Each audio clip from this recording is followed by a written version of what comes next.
buenos días, bienvenidos a este espacio del Observatorio Laboral de la Asociación Española de Directores de Recursos Humanos. Lo primero quería presentarme, mi nombre es Juan Carlos Rivas, soy el director de Recursos Humanos de dos sociedades del Grupo Saint-Gobain y director de Relaciones Laborales para España, y tengo aquí conmigo a Ana Gómez, socia del despacho ACK Pagar Abogados. Buenos días, Ana. Buenos días, Juan Carlos. Quiero comenzar agradeciendo a la asociación la oportunidad que nos ha brindado a Ana y a mí de inaugurar este momento de espacios, de poder actualizar y trabajar en temas y compartir temas de actualidad que están en boga y que a todos nos interesan. Y este espacio vamos a irlo repitiendo a lo largo del año con diferentes iniciativas para ayudar a los asociados a estar más actualizados y poder ver las perspectivas o los cambios normativos desde un punto de vista práctico, ¿no? Sí, gracias, Juan Carlos, por esa introducción y bienvenidos, ¿no?, a este espacio nuevo, que esperemos que os guste.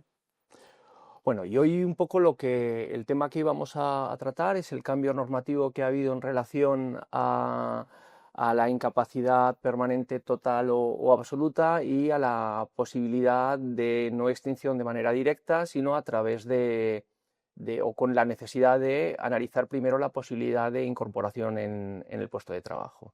Entonces, bueno, Ana, la primera pregunta sería: ¿cuál es realmente el cambio normativo que debemos tener en cuenta? Bueno, es un cambio importante porque veníamos de un esquema que tú lo has adelantado, un esquema donde había un automatismo en la medida en la que el trabajador recibía la resolución administrativa de la incapacidad permanente total o absoluta.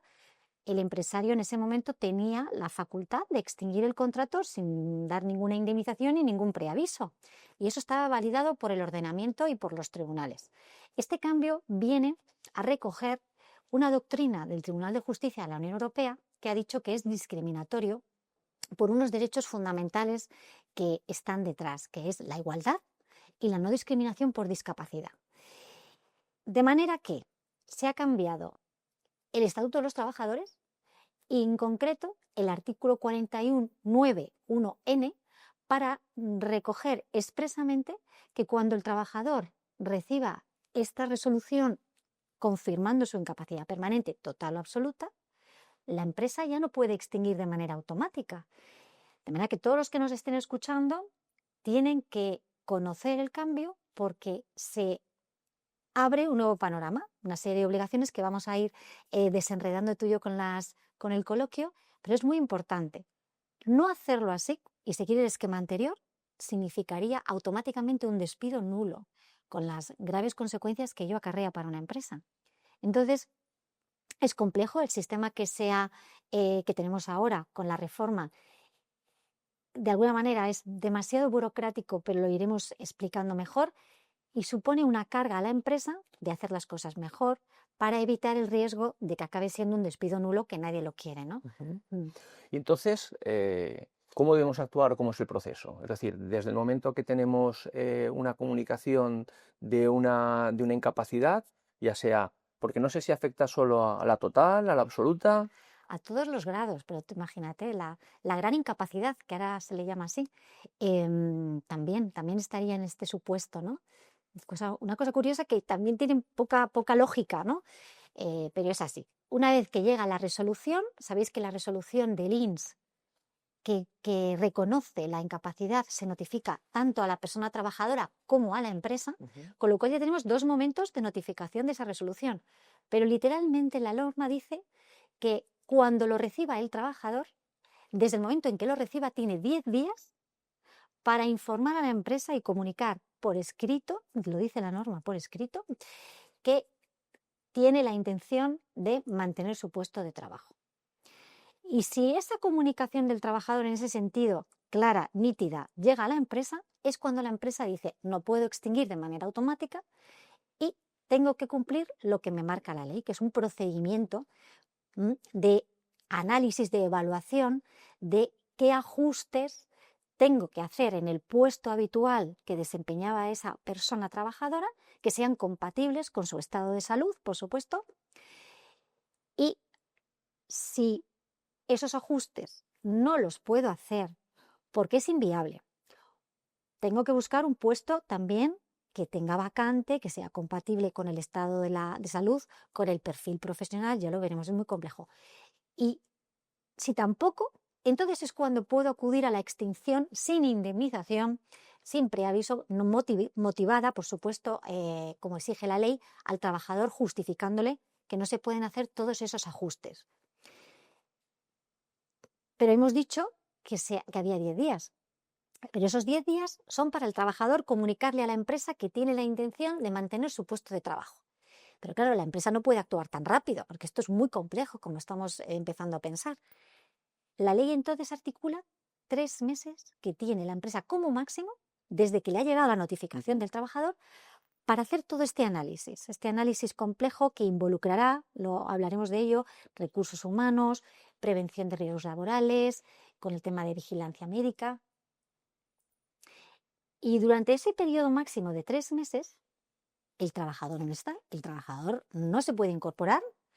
La ley le reconoce una suspensión del contrato de trabajo, con lo cual queda en suspenso, no tiene que trabajar, no recibirá salario y yo intuyo, pero no está muy claro, que seguirá percibiendo la pensión de incapacidad permanente que se le ha reconocido. En la medida en la que termina el plazo de los 3 meses máximo y la empresa le notifica la reincorporación porque le ofrece una vacante ajustada y el trabajador se reincorpora, en ese momento el INS ya no paga la pensión, la deja en suspensión y el trabajador se incorpora a la empresa con las condiciones de esa vacante, que ya hablaremos un poco de qué significa todo esto. Entonces, ese es el supuesto en el que el trabajador ha manifestado, la persona trabajadora que ha reconocido que tiene la IP, quiere volver, pero también puede ser que el trabajador no quiera volver, quiera seguir con esa pensión que le ha sido reconocida y olvidarse del mundo de volver al trabajo. En ese caso, la empresa estaría legitimada para la extinción que teníamos antes, la extinción esa que notificas, bueno, pues te extingo porque es de reconocimiento. Por lo tanto, olvidémonos ya de que en cuanto llegue la carta del INS reconociendo la incapacidad le puedes mandar la carta de extinción. Como mínimo tendremos que esperar los 10 días. Aquí la duda está en ¿qué 10 días? ¿Cuándo empieza el plazo? Desde que la empresa recibe la carta, que puede ser unos días después que el trabajador o unos días antes que el trabajador, o esperamos a que el trabajador comunique a la empresa y de qué maneras. Es complejo. ¿Y cuál sería la recomendación? Claro, ¿cuál de las dos fechas? Porque si hay 10 días, de lo que nos has contado, hay diferentes dudas que ya me surgen y que tengo muchas ganas de preguntarte. Una es para ir por pasos en el momento de la integración, ¿cuánto es el plazo? Y otro es, has dicho que es el trabajador quien por escrito además debe comunicar a la empresa su intención de continuar activo y trabajando. Entonces, ¿cuál es la posición de la empresa? Es decir, ¿tiene que ser pasiva? ¿Tenemos que reclamar? Si pasan los 10 días, ¿está resuelto? ¿Cómo tenemos que actuar? Bueno, es la pregunta del millón, porque esta es una ley muy reciente, no tenemos mucha guía y directriz.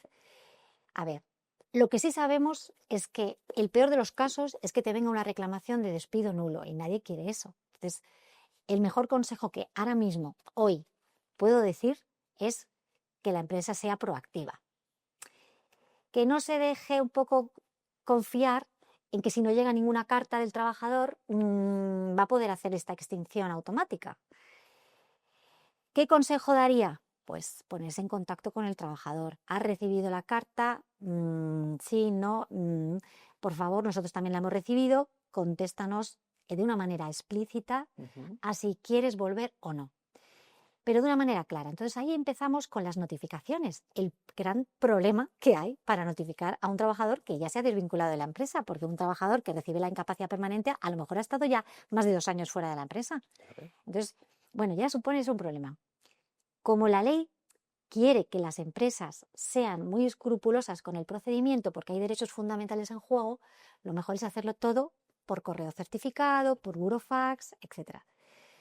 Y no sé si ya te he respuesto la pregunta primera. Si no, me la vuelves a hacer. Hemos dicho, entonces, como resumen en la primera parte es mostrarnos proactivos, es decir, asegurar que en esa comunicación, si queremos tener seguridad jurídica, que en esa comunicación al trabajador, el trabajador de forma expresa nos ha dicho si quiere extinguir, si prefiere la extinción o si prefiere la reincorporación. Si quiere la extinción, entiendo que podríamos hacerlo, como nos has dicho, con como veníamos funcionando, es decir, baja en seguridad social y no existiría indemnización adicional. Es así, es Es cierto. así. Si por el contrario nos dice que sí que quiere trabajar y que sí que quiere que adaptemos o que busquemos soluciones al puesto que está desempeñando, ahí se iniciaría todo el nuevo procedimiento. Eso ¿Sí? es. Eso es. En ese procedimiento, si no he entendido mal, has dicho que tenemos que analizar, Mm, entiendo, las limitaciones que pudiera tener, que nos tendría que pasar la seguridad social, sí. o deberíamos hacer un reconocimiento médico y ser el Servicio de Vigilancia de la Salud quien también nos diga las limitaciones para el puesto. Bueno, no me cabe ninguna duda de que ahora ya entonces la pelota pasa al lado de la empresa, Ajá. porque mientras que ha estado la persona trabajadora en el proceso para reconocerle la IP, ha pasado sus tribunales médicos, ya lo sabemos, esos informes médicos los tiene la persona trabajadora. Pero una vez que ya la persona ha manifestado que quiere volver y que se le ajuste el puesto, entonces los servicios médicos de Ujú, vigilancia de la salud ujú, tendrían la legitimación por ley para pedirle a la persona trabajadora que todos esos informes médicos los suministre a la empresa. Evidentemente aquí hay protección de datos ujú. y son datos muy sensibles, muy protegidos por la ley.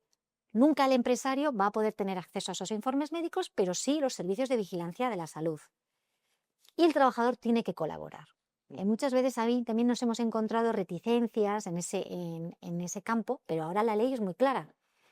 Hay que ajustar el puesto y hay que saber cómo hacerlo. Ujú. Porque además, y esto es muy importante que lo escuche la gente, las empresas lo tienen que documentar todo muy bien. Luego habrá que motivarle al trabajador qué puesto adaptado le ofreces. Y eso tiene que estar muy vinculado a las limitaciones funcionales que han salido en un informe que habrá tenido que sacar el servicio de prevención. Evidentemente siempre consultado la RLT, Ahora la representante de los te iba a trabajadores. preguntar Sí. precisamente qué papel juega la representación de los trabajadores en este proceso. Se le ha dado un papel importante porque la ley habla de ser consultados, que no es lo mismo que ser informados. Ujú. La consulta significa un intercambio de opinión y además, a veces, no en todos los casos, el derecho a emitir un informe previo, que tienen 15 días.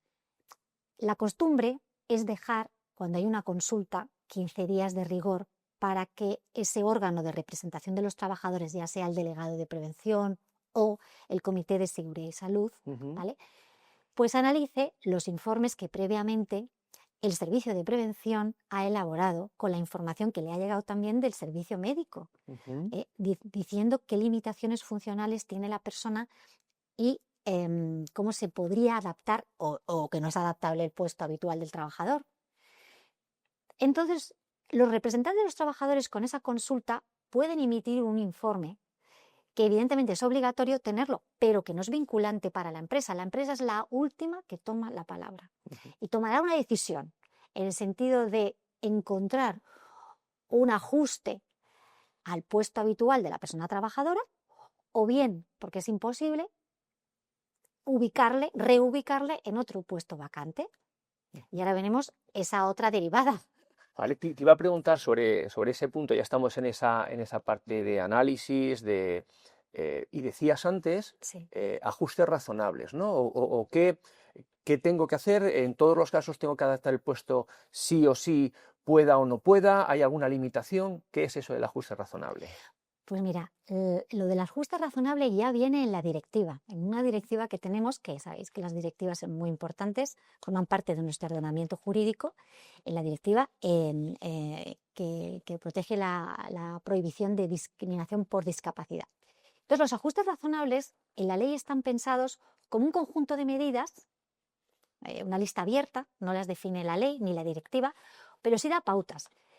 Cualquier medida que pueda permitir a la persona incorporarse otra vez, reincorporarse al mundo del trabajo.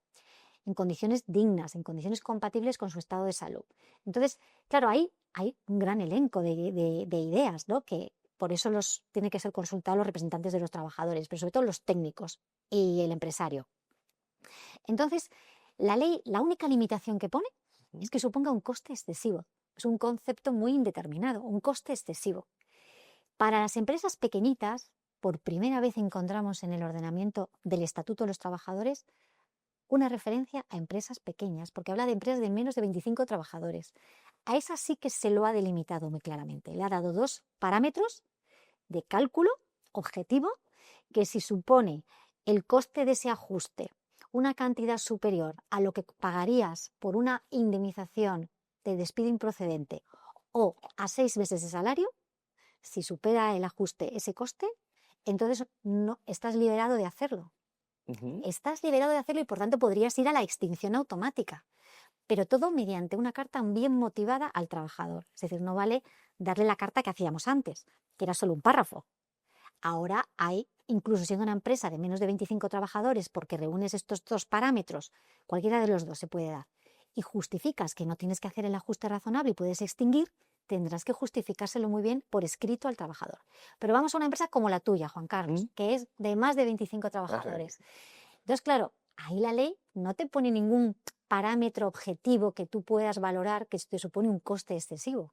Eso de coste excesivo ya nos abre muchos interrogantes, ¿no? La ley incluso va y dice, ojo, que vamos a tener en cuenta aquí los recursos que tenga la empresa, el tamaño de la empresa, el número de plantilla. Una empresa como la tuya, que tiene muchísima plantilla, ¿cuántos sois? Aprox. Pues en España aproximadamente unos 4.000. La ley habla de los trabajadores que tenga la empresa, no el grupo, ¿eh? Eso es importante. Pero en cualquier caso, una empresa como la tuya, fíjate, pues, ya va a presumir la ley que para ti un ajuste por el que sea, aunque sea dar formación, adaptar las pantallas, poner rampas, reducir las horas, no sé, teletrabajo, son todas medidas que podrían ser medidas de ajuste, no te va a suponer ningún coste. Va a ser difícil que una empresa como la tuya, con esos recursos, justifique, como lo dice la ley, que es un coste excesivo hacer una medida de ajuste. Entonces, cuando un trabajador en tu empresa te llegue la carta y te diga que quiere reincorporar, te voy a decir que vas a tener complicado encontrar argumentos que defiendan la extinción. Entiendo que la extinción por falta de ajustes, pero no si no existen, aun habiendo ajustes, no es posible la adaptación. Claro, pero es lo que te estaba diciendo, como detrás están derechos fundamentales, como está hablando de que las empresas pequeñitas las dejamos a un lado, pero las empresas grandes no ponen esos criterios objetivos, por mucho que a ti te cueste mucho más que la improcedencia, más que 6 meses de sueldo. Las empresas dicen, la ley está dando un aviso de que hay que priorizar cualquier medida de ajuste que sea viable, y no solo una, incluso más de una, antes que la extinción. Sí, por eso me refería que cuando no es posible, no que cueste dinero, cueste una determinada situación, sino que a veces no es posible, ahí sí que cabría la adaptación. Sí. Pero eso me lleva a otro punto, a otra duda que te quería hacer. Claro, a veces el puesto pues no es adaptable por las funciones que tiene y las limitaciones que pudiera tener la persona, no somos capaces de adaptarlo. Pero, si no te he entendido mal, me has dicho que sí que cabría o tendríamos la obligación incluso de poder ofrecer puestos diferentes al que estaba desarrollando la persona en ese momento. Sí. ¿Cómo sería eso? ¿Cuáles son las limitaciones? Muy bien, pues esa es la reubicación, ¿no? Encontrar otro puesto que, por cierto, tiene que existir, no exige la ley que lo crees. Entonces, tienes que tener la vacante y en ese trabajo, digamos, tripartito que hace vigilancia de la salud, prevención de riesgos y recursos humanos, y por cierto, con la consulta de los representantes, habría que identificar qué vacantes son idóneas, porque evidentemente la vacante podría ser de un nivel inferior. ¿Por qué no? Parece que encajaría, porque está diciendo una vacante idónea compatible con sus limitaciones funcionales, pero ¿por qué no? Y eso significaría mantener las condiciones salariales. Ese melón, por decirlo en palabras llanas que nos vamos a entender todos, no está muy claro. Yo soy una tía muy valiente en mi profesión y pienso que se podría proponer al trabajador, mire, no hemos podido ajustar el puesto, es inviable, se lo justifico, hemos encontrado esta vacante, es verdad que son unas funciones que no eran las que usted realizaba, pero este es el salario. Yo no me vería forzado por la ley a seguir manteniendo el salario que tenía en las funciones anteriores. Luego el trabajador, con esa decisión, solo cabe o que lo acepte o que lo impugne. Ujú. ¿Mm? Y una pregunta en relación a esto que estabas diciendo y la posibilidad de buscar puestos existentes, nos has dicho, ¿esos puestos existentes tendrían que haber una compatibilidad o también tendrían que ser adaptados? No, la ley ahí no está hablando de una vacante y encima adaptarla. Es una vacante que está creada y es más reubicarle en esa vacante que sea compatible, ¿no? Habla también de que haya una cierta alineación con el perfil profesional. Yo creo que está más hablando de la formación que tenga la persona, ¿no? Si realmente son funciones que puede desempeñar o no, ¿no? Pero entonces no tendríamos que adaptar esa segunda vacante. Yo no lo entiendo así. Ujú. Mm, Y hay un tema que también me surge y me preocupa, sí. y es qué sucede, y sobre todo me preocupa desde el punto de vista no solo empresarial, sino también de protección de la persona. A veces no es fácil tener claro si el puesto es adaptable o no es adaptable. Mm. Entonces la idea sería, bueno, incorporar a la persona en ese elemento de máxima protección, pero no sé si puede tener un periodo de prueba, puede haber que no haya una adaptación, o una vez que hemos decidido la incorporación, la persona ya tendría que quedar si no habría esa incapacidad. Mira, por desgracia no te puedo dar aquí una respuesta como muy contundente, como me gustaría darte, Ujú. porque ese es un gran interrogante. Es lógico lo que tú estás diciendo, pero la ley no está ahí permitiendo o habilitando un nuevo periodo de prueba. La única referencia que tenemos a esa situación son los periodos de prueba al uso. El artículo 14 del estatuto solo permite a la empresa volverle a poner un periodo de prueba al trabajador cuando cambian las funciones, pero si tú estás adaptando el puesto, la medida de ajuste no tiene que ver con las funciones, sino que tiene que ver con la jornada, con los turnos, ¿sabes lo que te quiero Ujú. decir? Y no estás atacando las funciones de la persona trabajadora, me resulta difícil y forzoso admitir que sea válido ponerle un periodo de prueba, de manera que al terminar el periodo de prueba le puedas extinguir el contrato. La solución, la mejor solución, pues es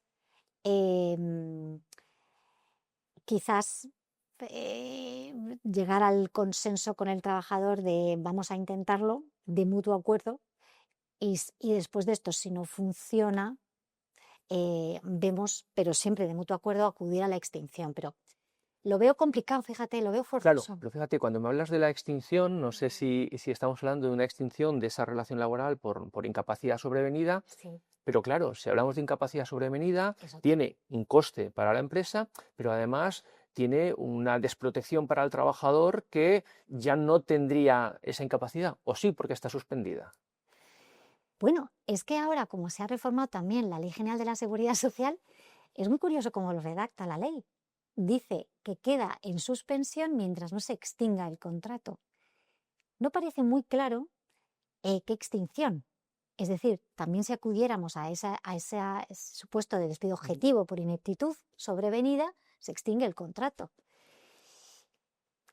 Sabes que también la ley ha dado un mandato al legislador durante un periodo de 6 meses para que piensen y redacten los cambios que hay que hacer todavía en la ley para acomodar este engranaje tan complicado de las prestaciones que da la Seguridad Social por incapacidad permanente con el mantenimiento o la extinción del vínculo contractual.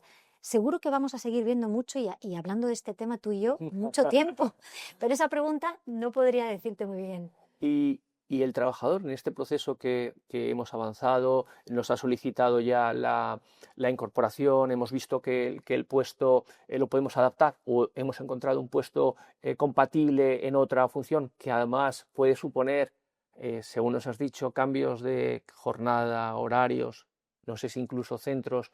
En un momento determinado, si nosotros comunicamos eso al trabajador, el trabajador podría decir, analizado el puesto que me habéis ofrecido y las posibilidades que existen, prefiero no incorporarme y acogerme a la incapacidad permanente que me han concedido. Pues con la literalidad de la ley parece que no puede ponerse. Sería obligatorio incorporarse. Y si no se incorporara, la empresa podría, a mi modo de ver, acudir a un abandono. Fíjate, es algo muy, muy fuerte lo que te estoy diciendo, pero realmente me resulta increíble que el trabajador pudiera, después de todo eso, de todo ese proceso motivado, por supuesto, no estoy hablando del abuso, de Sí, sí, estamos situaciones de hablando abuso, sino de un situaciones proceso. en las que se ha motivado al trabajador el puesto vacante que se le ha encontrado con los ajustes, etcétera. Y el trabajador dice que no, que prefiere dejarlo ahí y volver a la incapacidad. Incluso ahí es que me resulta difícil creer que la seguridad social va a permitir eso. Ujú. Y otra pregunta un poco ya para terminar. Estamos hablando de la posibilidad de adaptación, pero es verdad que en muchos convenios, incluso empresas, tenemos seguros que se articulan Sí. cuando a un trabajador le dan una incapacidad permanente. Ujú. ¿Cómo funcionan esos seguros? ¿Tendría derecho también al seguro o por el contrario, una vez que se incorpora al puesto de trabajo, no tiene derecho a ese seguro? Bueno, el problema que tú estás apuntando es un gran quebradero de problemas jurídicos. Siempre decimos lo mismo, que hay que regularlo mejor en los convenios colectivos. O sea que negociemos mejor. Y ahora con este cambio, mucho mejor aún. Entonces, mientras esa redacción en los convenios siga igual, de abierta, ya sabemos cómo está este tema. En cuanto le dan la incapacidad permanente, ya pueden pedirte Ujú. ese seguro. Por mucho que esté en este proceso de me reincorporo y tal. Para mí, personalmente, Ana, si me preguntas, me parece que es ilógico, Ujú. que esa es una cobertura que debería de ser una renta sustitutoria de la del trabajo. Pero eso es lo que yo pienso y mucho me temo que es una cuestión interpretable.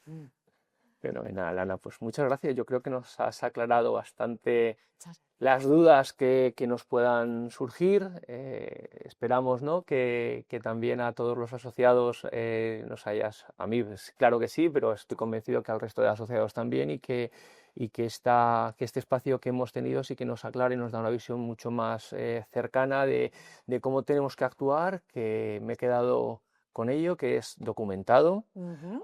con una integración de los servicios de prevención, el servicio de vigilancia de la salud, los equipos de recursos humanos y la representación de los trabajadores, ¿no?, Sí, como elementos centrales, ¿no? muy bien. Muy Ok. buen alumno, ¿eh? Muy buen alumno. Pues, Un pues, placer. pues muchas gracias. Esperamos que sea de utilidad y esperamos veros en los próximos encuentros que vamos a ir realizando. Hasta Muchas pronto. gracias.